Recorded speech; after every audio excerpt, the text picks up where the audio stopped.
Hello दोस्तों, मैं आप सभी का स्वागत करता हूं अपने YouTube चैनल एक्सप्लोर नोवेल्स 2.0 में। मैं अपने चैनल पर सभी प्रकार के नोवेल्स को समराइज और एक्सप्लेन करता हूं। जब छोटी नस कल्पना के कमरे से बाहर आई तो हेड नस ने उदास चेहरे से उससे पूछा, राधा, सब ठीक था ना? राधा ने सिर हिलाया, नहीं, लेकिन उसे थोड़ा उलझन महसूस हुई। इस बारे में सोचने के बाद उसने कल्पना द्वारा अपने छोटे भाई के बारे में कही गई बातों को नहीं दोहराया और बस कल्पना द्वारा अपना खून निकालने के बारे में बताया। हेड नर्स का चेहरा तुरंत काला पड़ गया। बकवास, वह एक मरीज है, आप उसे जो चाहे करने कैसे दे सकते हैं? बात यह थी कि यह कल्पना नहीं थी, बल्कि उसकी मां थी, जो एक शक्तिशाली व्यक्ति थी। सिंह परिवार की मालकिन होने के नाते वे उसे नाराज नहीं कर सकते थे। राधा ने दुखी भाव से कहा, मुझे खेद है हेड नर्स, लेकिन मैं उसे रोक नहीं सकती थी। जब हेड नर्स ने उसे सारी बातें समझाते हुए सुना तो वह समझ गई कि यह कोई गंभीर बात नहीं है और बोली, भूल जाओ, इस मामले के बारे में किसी को मत बताना, नहीं तो तुम्हें इसके परिणाम भुगतने पड़ेंगे। राधा ने जल्दी से सिर हिलाया, हाँ, हेड नर्स, मुझे पता है। इस अस्पताल में काम करने वाले लोग साधारण नर्स नहीं थे, वे सभी उच्च श्रेणी के स्नातक थे। लेकिन इसका मतलब यह नहीं था कि वे बहुत महत्वपूर्ण थे। आखिरकार यहाँ बहुत से लोग काम करना चाहते थे और कोई भी गलती नहीं करना चाहता था। लेकिन अगर मरीज अपनी मर्जी से काम करना चाहते थे तो वे उन्हें रोक भी नहीं सकते थे। जब राधा ने कल्पना की कही गई बातों के बारे में सोचा तो उसे अभी भी थोड़ी बेचैनी महसूस हुई, इसलिए उसने बस अपना सिर हिला दिया। भूल जाओ, उसने सोचा, मरीज की बातों पर झल्लाहट करने से कोई फायदा नहीं है। तारांकन। कल्पना एक हफ्ते तक अस्पताल में रहेगी। मोनिका और श्रद्धा को छोड़कर, जो पहले दिन ही मिलने आई थी, उसके पास कोई और दोस्त नहीं था। आखिरकार उसे शाही राजधानी में आए हुए सिर्फ आधा साल ही हुआ था। वह किसी से परिचित नहीं थी, इसलिए ये स्वाभाविक था कि कोई भी उससे मिलने नहीं आएगा। अस्पताल में कल्पना को कोई जानता नहीं था। इस तथ्य के अलावा कि वह श्रीमती सिंह की बेटी थी, कोई और गपशप नहीं थी। लेकिन ये तथ्य कि वह ड्रग्स लेती थी, ये दर्शाता था कि यह युवती एक ईमानदार चरित्र की नहीं थी। हालांकि आश्चर्य की बात यह थी कि पिछले कुछ दिनों में कल्पना में कोई वापसी के लक्षण नहीं थे। यहाँ तक कि जांच के दौरान भी डॉक्टरों ने पाया कि उसके शरीर में ड्रग अवशेष कम होते जा रहे थे, लगभग न्यूनतम स्तर पर। लेकिन ये समझ में नहीं आया। एक बार जब आप ड्रग्स के आदी हो जाते हैं, खासकर इस नए प्रकार के ड्रग के, तो आप चाहे कितने भी मजबूत क्यों न हो, आप इससे बच नहीं सकते। कल्पना को न केवल वापसी के लक्षण थे, बल्कि कोई साइड इफेक्ट भी नहीं था। अगर अस्पताल में भर्ती होने के समय उसकी जांच रिपोर्ट बिल्कुल साफ न होती तो डॉक्टर को संदेह होता कि उसने कभी ड्रग्स लिया भी है या नहीं। हालांकि कल्पना को डॉक्टर के संदेह की परवाह नहीं थी। वह ग्रे एनर्जी और डेथ एनर्जी की खोज की उम्मीद में अस्पताल में इधर उधर भटक रही थी। केवल ये दो प्रकार ही उपयोगी थे। एक और प्रकार की हल्की हरी गैस थी जो केवल गंभीर रूप से बीमार लोगों को होती थी, लेकिन ये गैस व्यावहारिक रूप से बेकार थी, सिवाय लोगों को नुकसान पहुंचाने के। अस्पताल में कई ऐसे लोग थे जिनमें बुरी ऊर्जा थी, लेकिन कल्पना को उसे इकट्ठा करने में कोई दिलचस्पी नहीं थी। साथ ही उसके भटकने की वजह से अस्पताल के दूसरे मरीज भी उसके बारे में शिकायत करने लगे। जब वह दूसरों को अनदेखा करती थी तो सब ठीक था, लेकिन जब वह उनसे बात करती थी तो उसके पहले शब्द हमेशा यही होते थे, आजकल सावधान रहें। इस कथन से कौन नाराज नहीं होगा? क्या वह उन्हें कोस नहीं रही थी? सबसे बुरी बात यह थी कि मरीजों के बजाय जिन लोगों से उसने बातचीत की, उनमें से ज्यादातर मरीज के परिवार के सदस्य थे। बेचारा अस्पताल सिर्फ इतना ही समझा सका कि वह एक खास मरीज थी जो हाल ही में आत्महत्या के प्रयास से सदमे में थी, इसलिए लोगों को उसे गंभीरता से लेने की जरूरत नहीं है। इस कारण श्रद्धा को अस्पताल आने पर हर दिन डॉक्टरों से शिकायतें मिलती थीं। श्रद्धा को समझ में नहीं आ रहा था कि क्या कहे। मैं क्या करूं? वह पहले से ही मुझे फेफी कहती है। क्या तुमने नहीं सुना? वह अब अपनी मां को भी नहीं पहचानती, तो वे उससे दूसरों से अच्छी बातें करने की उम्मीद कैसे कर सकते हैं? श्रद्धा अंदर से बहुत परेशान थी। कोई दूसरा विकल्प न होने के कारण ये पुष्टि करने के बाद कि कल्पना के शरीर में कोई दवा नहीं बची है, श्रद्धा ने उसे अस्पताल से छुट्टी दिलाने की प्रक्रिया संभाली। कल्पना ने साधारण और सामान्य घरेलू पोशाक पहन ली थी। लग्जरी कार में बैठी श्रद्धा उसे मनाने की कोशिश कर रही थी। कल्पना, तुम्हें बकवास बंद कर देनी चाहिए। तुमने एक हफ्ते पहले मित्तल परिवार के युवा मालिक के बारे में जो कहा था, अगर तुम्हारे चाचा तुम्हारे लिए ये समझाने के लिए आगे नहीं आते तो मित्तल परिवार इसे कभी नहीं मानता। अर्जुन मित्तल को हमेशा से ही जीवन रक्त जैसा माना जाता था और मित्तल परिवार भी इस बारे में कुछ भी कहने से कतराता था। फिर भी कल्पना ने उसे अचानक से श्राप दे दिया था। वह असल में मुसीबत की तलाश में थी। अर्जुन मित्तल का जिक्र आते ही कल्पना ने तुरंत दिलचस्पी दिखाई। फेई, क्या अर्जुन मित्तल को हाल ही में कुछ हुआ है? श्रद्धा को समझ नहीं आ रहा था कि क्या कहे। अगर उसे यकीन न होता कि कल्पना ने अर्जुन मित्तल को पहले कभी नहीं देखा है तो उसे शक होता कि कल्पना को उस पर क्रश है। हालांकि अर्जुन मित्तल जैसे किसी व्यक्ति के साथ कोई भी लड़की खुद को रोक नहीं सकती। लेकिन श्रद्धा को लगा कि कल्पना की उत्तेजना थोड़ी डरावनी थी और उसका बात करने का तरीका भी डरावना था। बकवास मत करो। उसने कल्पना का मुंह बंद किया और बेचैनी से कहा, अगर मित्तल परिवार ने इस तरह की बात सुनी तो गंभीर परिणाम होंगे। कल्पना ने उसका हाथ छोड़ दिया। ठीक है, अगर तुम्हें ये पसंद नहीं है तो मैं नहीं कहूंगी। लेकिन यह अच्छी बात नहीं है कि अर्जुन मित्तल का एक्सीडेंट नहीं हुआ है। अगर हाल ही में उसका एक्सीडेंट नहीं हुआ है तो इसका मतलब है कि वह वाकई मरने वाला है। श्रद्धा का चेहरा पीला पड़ गया और उसका शरीर कांपने लगा। कल्पना ने ये कहने के बाद बेपरवाही से काम लिया। डरो मत, मैं कुछ नहीं कहूंगी। वह तो बस एक अच्छा काम करने का मौका चाहती थी और अर्जुन मित्तल की मृत्यु ऊर्जा को दूर करना चाहती थी। मृत्यु से पहले लोगों की मदद करने में क्या बुराई थी। जब कार सिंह परिवार के घर पहुंची तो श्रद्धा में असाधारण आत्मचिकित्सा शक्ति थी। ये देखकर कि कल्पना अब बकवास नहीं कर रही थी, उसने ऐसा व्यवहार किया जैसे कुछ हुआ ही ना हो। उसने अपना सिर उठाया और सहज तरीके से कल्पना से कहा, तुम्हारे चाचा सिंह के अलावा तुम्हारे 3 बड़े भाई हैं। तुम्हारा सबसे बड़ा भाई मानिक सिंह इस समय विदेश में व्यापार यात्रा पर गया हुआ है, इसलिए तुम उसे फिलहाल नहीं देख पाओगी। तुम्हारे दूसरे और तीसरे भाई जुड़वा हैं। तुम्हारा दूसरा भाई अतुल सिंह है और तुम्हारा तीसरा भाई अविनाश सिंह है। अगर तुम नहीं बता सकती तो मैं तुम्हें बाद में बताऊंगी कि उन्हें क्या बुलाना है। सबसे महत्वपूर्ण बात, तुम उनके पिता को चाचा सिंह बुलाओ, समझी। अपने रवैये से वह उपन्यासों में नायिका बनने की हकदार थी। कल्पना ने गंभीरता से पेश आते हुए कहा, फेई फेई, तुम और जैनमिंग वाकई काबिल हो। उन्होंने लगातार 3 बेटों को जन्म दिया था। श्रद्धा के चेहरे पर एक संदिग्ध लाली उभरी और वह भड़क उठी। कल्पना, तुम किस बारे में बात कर रही हो। कल्पना ने कहा, मैंने कहा कि यह प्रभावशाली है कि तुम्हारे 3 बेटे हैं। तुम किस बारे में सोच रही हो। श्रद्धा चुप हो गई। उसने अपना गंभीर संयम वापस पाया और फिर से जोर देकर कहा, अंकल सिंह। ये कहते हुए उसने कल्पना को कार से बाहर निकाला और वे सिंह परिवार के घर में चले गए। कार सिंह परिवार के घर के आंगन के सामने रुकी थी। सिंह परिवार हवेलियों के पड़ोस में रहता था। हालांकि उनका घर मूल रूप से विला में विभाजित था, लेकिन यह अन्य शैलियों से अलग था। बाहरी क्षेत्र दीवार से घिरा हुआ था और घर का अंदरूनी हिस्सा मुख्य रूप से कांच से बना था। कवर के रूप में काम करने के लिए कई ऊंचे पेड़ विशेष रूप से लगाए गए थे। ये सभी तरफ से निजी और ताज़ा था। यह विशेष रूप से शानदार और भव्य लग रहा था। वास्तुकला शैली में न्यूनतम शांत स्वर हावी थे, जो गर्मियों में विशेष रूप से ताज़ा थे। सिंह परिवार के मुखिया का काफी युवा सौंदर्य स्वाद था। घर एक बड़े क्षेत्र में फैले विशाल बगीचों से घिरा हुआ था। बीच में कुछ कोबलस्टोन पथ थे और कई मंजिलों पर बालकनी स्विमिंग पूल थे। यह अमीरों की दुनिया थी। हाथ में हाथ डाले श्रद्धा कल्पना को पहली मंजिल के लिविंग रूम में ले गई, जहां से एक अबाधित दृश्य दिखाई देता था। जगह बड़ी और साफ सुथरी थी। बीच में विशेष रूप से डिजाइन किए गए सोफे की सीट पर मनीष सिंह अपने फोन को देखते हुए बैठे थे। जब उसने उन्हें अंदर आते सुना तो उसने तेजी से ऊपर देखा। मनीष सिंह को छोड़कर विशाल बैठक कक्ष खाली था, सिवाय कुछ नौकरों के। श्रद्धा ने जिन जुड़वा भाइयों के बारे में बात की थी वे भी वहां नहीं थे। मनीष, श्रद्धा की आवाज ने कल्पना को सचमुच प्रभावित किया। उसने कभी नहीं सोचा था कि श्रद्धा के गले से इतनी मीठी और चुलबुली आवाज निकल सकती है। खास बात यह थी कि वह मधुर और सरल लग रही थी और बिल्कुल सामान्य थी। वह मनीष सिंह की ओर चली गई, सामान्य से ज्यादा बिल्ली जैसी दिख रही थी। उसका बिल्ली जैसा व्यवहार शायद एक बदलाव था जो सभी महिलाएं अपने प्रिय पुरुषों के सामने करती हैं। मैं कल्पना के साथ वापस आए। उसने कल्पना की ओर हाथ हिलाया और उसकी ओर जंगली अर्थपूर्ण नजरें डालीं। कल्पना, चलो अंकल सिंह को नमस्कार करो। मनीष सिंह में एक परिवार के मुखिया और सत्ता के पद पर बैठे व्यक्ति जैसा संपूर्ण संयम था। 50 की उम्र में भी उनका कद सीधा था और चेहरा भी सुंदर था। अगर कोई कहे कि वे 30 या 40 के हैं तो कोई मान लेगा। इस परिवार में सभी अच्छे दिखते थे और श्रद्धा खुद भी जवान दिखती थी। लेकिन जहां श्रद्धा स्वाभाविक रूप से ऐसी थी, वहीं मनीष सिंह की शारीरिक बनावट को बनाए रखने के लिए असाधारण मात्रा में पैसे खर्च करने पड़ते थे। मनीष सिंह ने कल्पना की ओर देखा और थोड़ा सिर हिलाया। उसे श्रद्धा की दत्तक बेटी पहले से ही पसंद नहीं थी। श्रद्धा ने उसे और उसके बेटों को अनदेखा करके एक ऐसी लड़की को, जो पूरी तरह से अजनबी थी, 20 साल तक अपने मातृ प्रेम का आनंद लेने दिया और अब श्रद्धा उसे वापस लाना चाहती थी। वह सफल आदमी के अच्छे व्यवहार के कारण नाराज नहीं हुआ। उसका रुतबा उसे किसी लड़की को दोष देने की अनुमति नहीं देता था, इसलिए वह बस आंखें मूंद सकता था। श्रद्धा पिछले कुछ दिनों से कल्पना के बारे में उससे बहस कर रही थी और वह काफी अड़ियल लग रही थी। उसे कल्पना को सिंह परिवार के घर में रहने देने के लिए सहमत होना पड़ा। मनीष सिंह के चेहरे पर कोई भाव नहीं था और श्रद्धा ने अपनी भावपूर्ण आंखों से कल्पना को जल्दी आने के लिए कहा। कल्पना कुछ देर चुप रही, फिर सहज स्वर में बोली, मनीष नमस्ते। मनीष सिंह अवाक रह गया। उसका पोकर चेहरा एक पल के लिए टूट गया। श्रद्धा के चेहरे पर भाव गायब हो गए। कमरे की सफाई कर रहे और किनारे से देख रहे नौकर भी चौंक गए। क्या यह नई महिला पागल थी? मनीष सिंह ने श्रद्धा को प्रश्नवाचक निगाहों से देखा। श्रद्धा की नज़र मनीष सिंह और कल्पना के बीच बार बार घूम रही थी।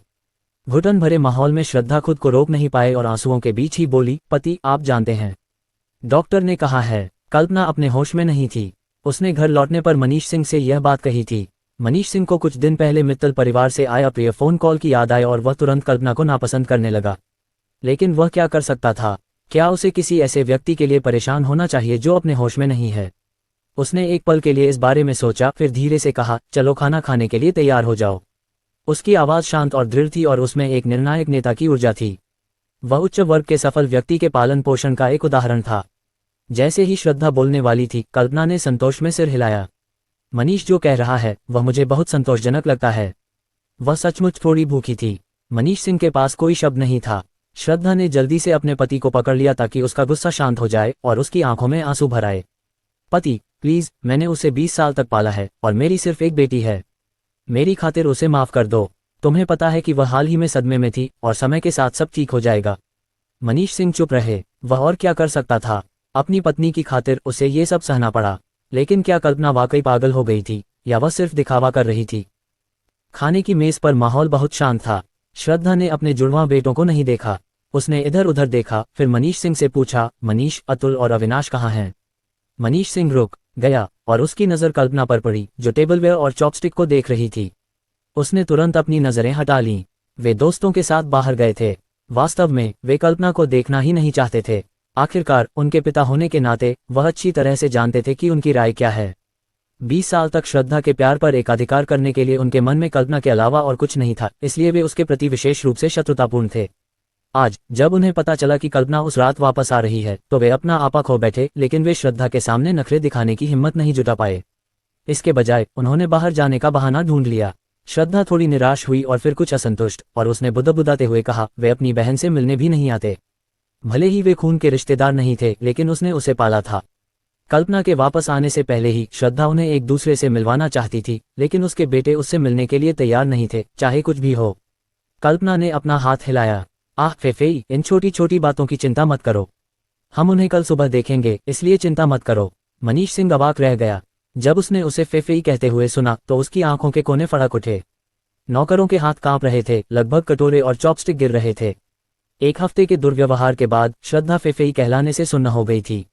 वह बस उत्सुक थी। जियाउद्दीन, तुम्हें कैसे पता कि तुम कल सुबह अपने भाइयों से मिलोगी? कल्पना ने कहा, मैं अपनी उंगलियों को चुटकी बजाकर बता सकती हूँ। श्रद्धा चौंक गई। पागल, उसने तुरंत अपना मुंह बंद कर लिया। मनीष सिंह चुप रहा, किसी अज्ञात कारण से बेचैनी महसूस करते हुए। उसकी भूख मर गई। जिस क्षण उसने श्रद्धा को कल्पना को वापस लाते देखा, उसे पहले से ही बुरा लगने लगा था। ये सिर्फ एक अंदेशा था, इसलिए वह ये निर्धारित नहीं कर सका कि उसे ऐसा क्यों महसूस हो रहा था।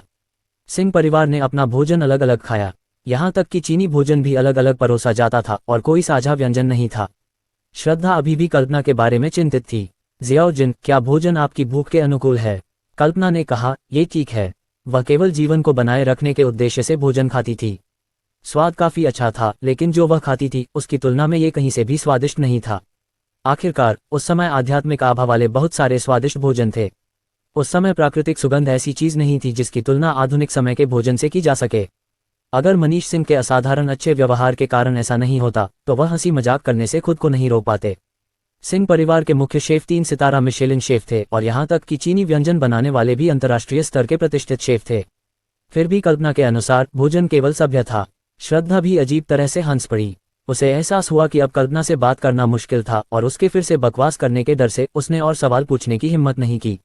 जब बात खत्म होने वाली थी तो श्रद्धा ने कल्पना की पढ़ाई का सवाल उठाया। जियाउद्दीन, तुम स्कूल से लगातार गायब नहीं रह सकती। मैंने तुम्हारे लिए 1 महीने की छुट्टी मांगी है। जब समय आएगा तो तुम्हें फिर भी स्कूल जाना होगा। ठीक है, कल्पना ने कहा, जरूर। ये देखकर कि वह तुरंत सहमत हो गई, श्रद्धा को राहत मिली। सौभाग्य से अभी भी कुछ समय बचा था। अगर कल्पना इस समय को अपनी बीमारी से उबरने में बिताती तो उसका दिमाग अपनी सामान्य स्थिति में वापस आ सकता था, है न? मनीष सिंह ने अपनी राय व्यक्त नहीं की। भोजन के बाद उन्होंने अपने मुंह के कोनों को नैपकिन से पोंछा। मैंने खाना खत्म कर लिया है, मैं काम करने के लिए ऊपर जाऊंगा। श्रद्धा ने मुस्कुराकर हाथ हिलाया। आगे बढ़ो मनीष। कल्पना ने भी सिर हिलाया और कहा, आगे बढ़ो मनीष, कड़ी मेहनत करो। श्रद्धा की मुस्कान फिर से सख्त हो गई। मनीष सिंह अभी अभी उठे थे और उनका संतुलन लगभग बिगड़ गया था। खुद को सहारा देने के लिए उन्होंने टेबल का सहारा लिया, एक पल के लिए अपनी आंखें बंद की, फिर खुद को शांत किया। वे अंदर से असहज महसूस करते हुए ऊपर की ओर चले गए। श्रद्धा ने कल्पना के हठधर्मिता से संघर्ष करना छोड़ दिया था। वह खाना खा चुकी, कल्पना को उसके कमरे में ले जाने वाली थी, लेकिन अचानक उसने कल्पना को अपने मुंह के कोनों को पोंछते हुए और लगभग कहते हुए सुना। श्रद्धा स्तब्ध रह गई। तुम्हारा क्या मतलब है, लगभग? कल्पना रहस्यमय ढंग से मुस्कुराए। इसका तुमसे कोई लेना देना नहीं है। किसी के साथ कुछ बुरा हुआ था? बेशक ये लगभग होगा। श्रद्धा ने कोई और सवाल नहीं पूछा। वह कल्पना को उसका नया कमरा दिखाने के लिए बहुत उत्साहित थी। चूंकि श्रद्धा ने कमरे को संभाला था, इसलिए कोई अप्रत्याशित तत्व नहीं थे। सिंह भाइयों की तरह वह दूसरी मंजिल पर अपने बेडरूम में रहती थी।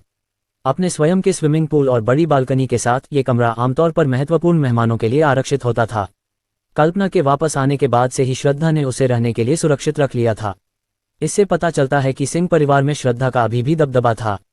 मनीष सिंह के साथ उसकी प्रेम कहानी के बावजूद उसके लौटने के बाद भी उसके प्रति श्रद्धा का प्यार नहीं बदला था। कमरे की सजावट हवेली के अंदरूनी हिस्से के हिसाब से ही थी। ये बहुत ही साधारण था और हर फर्नीचर खास तौर पर बनाया गया था। बड़ा बिस्तर आलीशान लेकिन सुरुचिपूर्ण स्त्री शैली में बनाया गया था। इसका अपवाद कुछ अजीबोगरीब और गणनात्मक दिखने वाली गुड़िया थीं। कैबिनेट के चारों ओर गुड़िया की सजावट थी। कल्पना के लिए सब कुछ तैयार किया गया था। श्रद्धा उत्सुकता से भरी हुई थी। तुम्हें ये कैसा लगा? माँ ने इसे तुम्हारी पसंद के हिसाब से सजाया है। अगर तुम्हें कुछ और चाहिए तो बस माँ को बता देना। कल्पना ने सिर हिलाया। फी, तुमने बहुत अच्छा काम किया। मैं अपने रहने के स्थान के बारे में बहुत ज्यादा नहीं सोचती, इसलिए सब ठीक है। श्रद्धा ने राहत की सांस ली और तुरंत खुश हो गई। मुझे खुशी है कि तुम्हें ये पसंद आया। उसे डर था कि कहीं कल्पना नाराज ना हो जाए। पहले उसे लगा था कि उसने कल्पना की उपेक्षा की है। ये देखकर कि कल्पना अब उसे दोष नहीं देती, उसे बहुत अच्छा लगा। आखिरकार कल्पना की नशीली दवाओं की लत हमेशा उसके अतीत का एक काला दौर रहेगी। उसे सच में डर था कि कल्पना पूरी तरह से गायब हो जाएगी। ये सब व्यवस्थाएं करने के बाद श्रद्धा उसे और परेशान किए बिना उसके कमरे से चली गई। कल्पना के पास ज्यादा सामान नहीं था और वह सब अपने पिछले अपार्टमेंट से लेकर आई थी।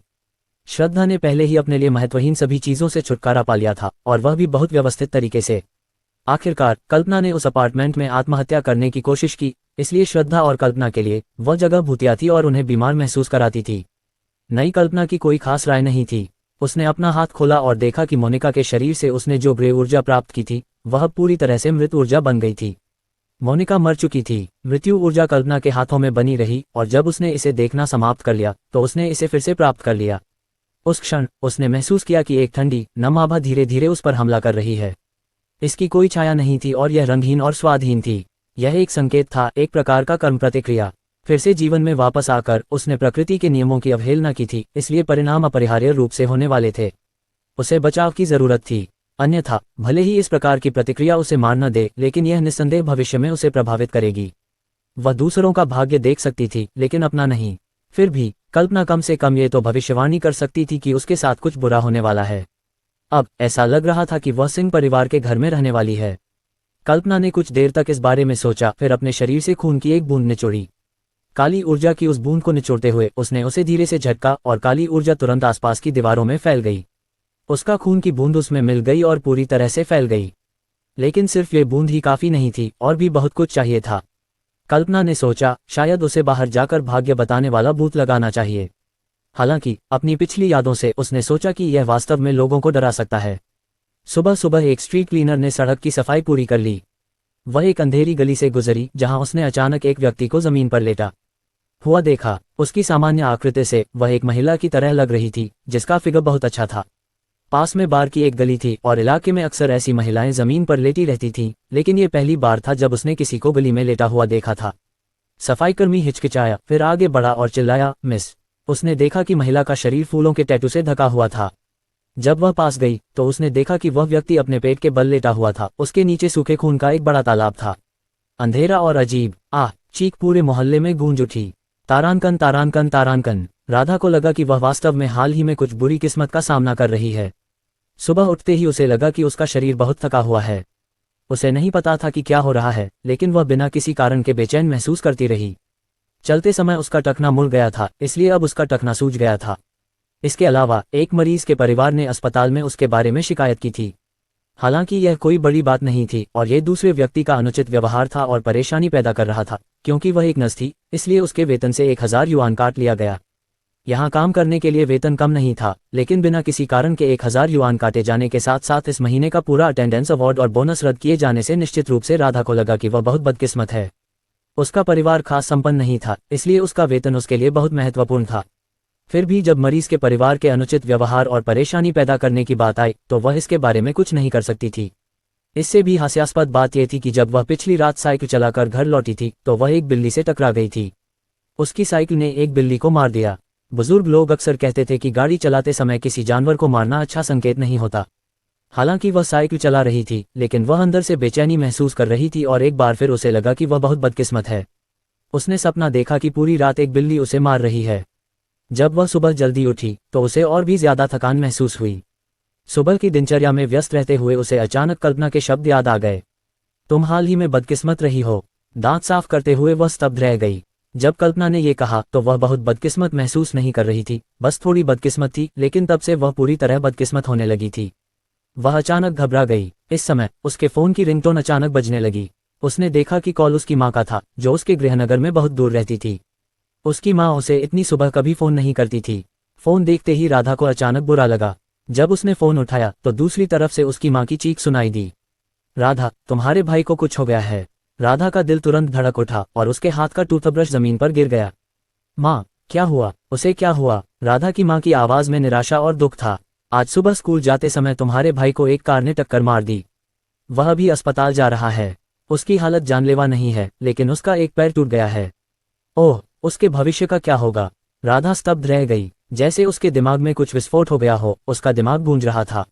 उसके और उसके भाई के बीच हमेशा से बहुत अच्छा रिश्ता रहा है और उसने कभी नहीं सोचा था कि ऐसा कुछ होगा। अपने भाई को चेतावनी देना सबसे अच्छा है कि वह किसी कार से सावधान रहे। एक काली कार। एक पल के लिए उसके पैरों के तलवों से ठंडी हवा बहने लगी। राधा अवचेतन रूप से कांप उठी और आखिरकार पूछ बैठी, माँ, मेरे छोटे भाई को किस तरह की कार ने टक्कर मारी? एक काली कार। धमाका। राधा के होश उड़ गए। कल्पना के शब्द उसके दिमाग में घूमने लगे। राधा का पूरा शरीर कांपने लगी। ये कैसे संभव हो सकता है? इस दुनिया में ऐसी अविश्वसनीय बात कैसे हो सकती है? जो भी हुआ, कल्पना की भविष्यवाणी अब पूरी हो गई थी। ये सबसे भयानक बात थी। ये सोचते हुए राधा ने खुद को शांत रखने की कोशिश करते हुए जल्दी से अपना सामान पैक किया। माँ, आपको ये देखने के लिए इंतजार करना चाहिए कि डॉक्टर क्या कहता है। अगर वह काम नहीं करता है तो आप मेरे भाई को इंपीरियल सिटी में ला सकती हैं, ये देखने के लिए कि क्या हम उसके पैर का इलाज कर सकते हैं। मैं आपको पहले 50,000 युआन भेजती हूँ। आप इसे अभी के लिए रख लें और मैं कुछ दिनों में वापस आ जाऊंगी। कल्पना को जांच के लिए वापस अस्पताल जाना होगा। राधा कल्पना को देखना चाहती थी। अपनी माँ से बात करने के बाद राधा ने तुरंत अपना सामान पैक किया और अस्पताल पहुंची। उसे याद आया कि कल्पना का फ़ोन नंबर और दूसरी जानकारी अस्पताल की मरीज डेटा बुक में थी, और भले ही उसमें उसकी जानकारी न हो, लेकिन उसकी माँ की जानकारी ज़रूर थी। वह जानती थी कि यह नियमों के विरुद्ध है, लेकिन उसके भाई के साथ जो हुआ वह बहुत ही विचित्र था। राधा तुरंत इस बात की तह तक जाना चाहती थी। उसकी माँ ने कहा कि उसका भाई अब अपने पैर नहीं रख सकता, और उसे कल्पना के शब्द फिर से याद आए जिसमें उसने उसे घर जाने के लिए कहा था। लेकिन वह नहीं गई। अगर वह वापस चली जाती तो क्या चीज़ें अलग होती, लेकिन अंत में उसने उसे अनदेखा कर दिया। उस विचार के साथ राधा खुद को रोक नहीं पाए और रो पड़ी। तारांकन तारांकन तारांकन। उस दिन कल्पना सुबह बहुत जल्दी उठ गई। दरअसल ये सामान्य नाश्ते का समय था। जब वह लिविंग रूम में पहुंची तो चूंकि मनीष सिंह पहले ही काम पर जा चुके थे, इसलिए वहां केवल श्रद्धा ही दिख रही थी। उसी समय एक लंबा पतला व्यक्ति सामने के गेट से अंदर आया। उसने custom made denim shirt, casual light blue loose fitting trouser और उलझे हुए बाल पहने हुए थे, जिन्हें वास्तव में बहुत सावधानी से स्टाइल किया गया था। उसका चेहरा सुंदर था, उसकी भौहें बोल्ड थीं और वह मनीष सिंह की शैली में था। उसमें थोड़ी अपरिपक्वता थी, लेकिन वह तरोताजा और युवा लग रहा था। कोई भी एक नज़र में बता सकता था कि वह मनीष सिंह का बेटा था। जैसे ही वह दरवाजे में दाखिल हुआ, उसकी नज़र कल्पना की आंखों से मिली। श्रद्धा ने पहले कल्पना को नीचे आते देखा, फिर अपने बेटे को अंदर आते देखा और अचानक आश्चर्य से बोली, अविनाश। वह उसका तीसरा बेटा अविनाश सिंह था। अविनाश सिंह और अतुल सिंह जुड़वां थे, इसलिए सैद्धांतिक रूप से वे बिल्कुल एक जैसे दिखते थे। इस तथ्य से कि श्रद्धा एक नज़र में अविनाश सिंह को पहचान सकती थी, वह स्पष्ट रूप से अपने बेटों से बेहद परिचित थी। अविनाश सिंह की नज़रें कल्पना पर टिकी थीं। स्वाभाविक रूप से कल्पना की नज़रों ने अविनाश सिंह को भी देखा। हालांकि वह थोड़ी देर तक देखती रही। अविनाश सिंह और अतुल सिंह ने कल्पना के पास लोगों को भेजा था, जिससे वह नशे की लत में फंस गई, जिसके कारण उसने आत्महत्या करने की कोशिश की। तार्किक रूप से इन दो लोगों द्वारा झेले गए कर्मों का परिणाम छोटा नहीं होना चाहिए था, लेकिन अप्रत्याशित रूप से जब उसने अविनाश सिंह को देखा तो उसने पाया कि वह केवल धूसर ऊर्जा के एक धुंधले झोंके से घिरा हुआ था। सामान्य परिस्थितियों में ऐसी स्थिति में एक व्यक्ति सामान्य से थोड़ा अधिक बदकिस्मत होगा। ये स्पष्ट रूप से कर्मों के परिणाम की प्रकृति को चुनौती देता है। वह थोड़ी हैरान थी। अविनाश सिंह ने स्पष्ट तिरस्कार के साथ उसकी ओर देखा। वह स्पष्ट रूप से कल्पना को जानता था। उसने जल्दी से अपनी आंखें कल्पना से हटा लीं और दुखी होकर पुकारा, माँ। अविनाश सिंह के मन में अभी भी अपनी माँ के लिए स्नेह था और श्रद्धा ने उत्साहपूर्वक उसका अभिवादन किया। अविनाश, यहाँ आकर देख, ये तुम्हारी बहन कल्पना है। अविनाश सिंह ने तुरंत उत्तर दिया, क्या तुमने इसे जन्म दिया है, माँ? या कोई भी मेरी बहन बन सकती है? श्रद्धा का चेहरा पीला पड़ गया। उसे उम्मीद नहीं थी कि उसका बेटा कल्पना को इतना नापसंद करेगा, लेकिन कल्पना ने बस हाथ हिला दिया। इस उम्र में बच्चे बहुत विद्रोही होते हैं, इसलिए मैं समझती हूँ फेफेई। इसकी चिंता मत करो। श्रद्धा अवाक रह गई। अविनाश सिंह भी अवाक रह गए। क्या वह सचमुच पागल हो गई थी? श्रद्धा थोड़ी शर्मिंदा थी। अविनाश, तुम्हारी बहन अभी अस्पताल से लौटी है और उसे थोड़ी तबीयत खराब लग रही है। उसकी बातें बहुत ही शिष्ट थी क्योंकि वह लोगों को यह नहीं बता सकती थी कि कल्पना का दिमाग ठीक नहीं है। अविनाश ने व्यंग्य किया, थोड़ी तबीयत खराब लग रही है, मुझे लगता है कि वह मानसिक रूप से विक्षिप्त है। श्रद्धा को समझ में नहीं आ रहा था कि क्या कहे। वह सही था, कल्पना को कोई परवाह नहीं थी। वह बस धीरे से बैठ गई और बेपरवाही से दलिया पीने लगी। अविनाश उसके बेपरवाह व्यवहार से क्रोधित हो गया। क्या वह सिंह परिवार के घर को अपना घर मान रही थी? वह शुरू में श्रद्धा के साथ बैठकर नाश्ता करना चाहता था, लेकिन कल्पना को देखते ही उसका मूड बिल्कुल भी अच्छा नहीं था। कल्पना को घूरने के बाद उसने इतनी ठंडी और इतनी तेज आवाज में खर्राटे लिए कि सभी सुन सकें, फिर हाथ हिलाकर ऊपर चला गया। श्रद्धा उसे मनाने की कोशिश करने से खुद को नहीं रोक पाए। आह अविनाश, क्या तुम्हें नाश्ता नहीं चाहिए? क्या तुम्हें भूख नहीं लगी है? स्वधर्मी। अविनाश ने कल्पना के साथ अपनी असंतुष्टि व्यक्त करने के लिए जवाब देने से इनकार कर दिया।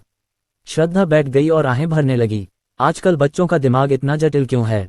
कल्पना ने उसकी ओर देखा। फेफे, चलो खाना खाते हैं। विद्रोही युवाओं की चिंता मत करो, गुस्सा तुम्हारे स्वास्थ्य के लिए बुरा है। कभी कभी भावनाएं किसी व्यक्ति के शारीरिक स्वास्थ्य में बदलाव ला सकती हैं। श्रद्धा हंसी। मुझे पता है। वह ये भी जानती थी कि भले ही अविनाश अभी न खाए, लेकिन जब उसे भूख लगेगी तो रसोई उसके लिए कुछ बना देगी, इसलिए उसे इसके बारे में चिंता करने की जरूरत नहीं थी। लेकिन एक माँ के रूप में उसे कम से कम चिंता व्यक्त करनी थी ताकि वह दिखा सके कि वह प्रयास कर रही है। खाने के बाद कल्पना बाहर जाने के लिए तैयार हो गई। उसे यह निर्धारित करने के लिए आसपास के इलाके का निरीक्षण करना था कि यह जादुई संरचनाओं के लिए उपयुक्त है या नहीं, और उसे और अधिक मृत्यु ऊर्जा एकत्र करने की भी आवश्यकता थी। उसने प्रकृति को चुनौती दी थी और जीवन में वापस आ गई थी, और प्रतिक्रिया कोई मजाक नहीं थी, लेकिन यह उसके लिए उतना मुश्किल भी नहीं होगा। ये सुनकर कि कल्पना बाहर जा रही है, श्रद्धा तुरंत घबरा गई। तुम बाहर क्यों जा रही हो? कल्पना ने बहुत स्वाभाविक तरीके से काम किया। मैं मानव भूगोल का निरीक्षण करने जा रही हूँ। श्रद्धा ने बस उसे देखा। अब जब कल्पना अपने होश में नहीं थी तो वह कल्पना को अकेले बाहर जाने की हिम्मत कैसे कर सकती थी? श्रद्धा ने एक पल के लिए इसके बारे में सोचा। तो ऐसा ही है, तुम कहाँ जाना चाहती हो? कपड़े खरीदने। माँ तुम्हारे साथ बाहर जाएगी। हालांकि उसने पहले कल्पना को काफी अच्छा भत्ता दिया था, फिर भी श्रद्धा अब कल्पना को पूरा करना चाहती थी, इसलिए स्वाभाविक रूप से वह उसे खरीदारी के लिए बाहर ले जाना चाहती थी। बेशक कल्पना के लिए श्रद्धा को अपने साथ ले जाना असंभव था। फी, मैं बहुत बड़ा काम करने जा रही हूँ, तुम योग्य नहीं हो और मुझे नीचे खींचोगी। श्रद्धा को यह सुनकर झटका लगा। कल्पना के स्पष्ट शब्दों ने श्रद्धा के नाजुक दिल को पूरी तरह से तोड़ दिया और वह फूट फूट कर रोने लगी। जियाउद्दीन, तुम क्या करने जा रही हो? यह ऐसा कुछ नहीं था जो एक समझदार व्यक्ति कह सकता है। मुझे कुछ ध्यान रखना है और मैं जल्द ही वापस आ जाऊंगी। जब उसने देखा कि श्रद्धा अभी भी अविश्वसनीय लग रही थी तो कल्पना ने अपनी घोषणा दोहराई। मैं जल्द ही वापस आ जाऊंगी और कुछ भी बुरा नहीं होगा। लेकिन ये थोड़ा परेशानी भरा हो सकता है। आंखों में चिंता लिए श्रद्धा के पास कल्पना को जाते हुए देखने के अलावा कोई चारा नहीं था, लेकिन वह वास्तव में उसकी उपेक्षा नहीं करना चाहती थी, इसलिए बेशक उसने किसी को गुप्त रूप से कल्पना का पीछा करने के लिए भेजा। इस तरह अगर कल्पना के साथ कोई दुर्घटना होती तो वह उसे जल्दी से घर ला पाती।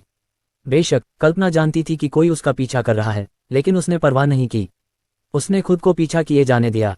जिस क्षण वह सिंह परिवार के दरवाजे से बाहर निकली और अपना फोन देखने के लिए निकाला, उसे एक कॉल आया।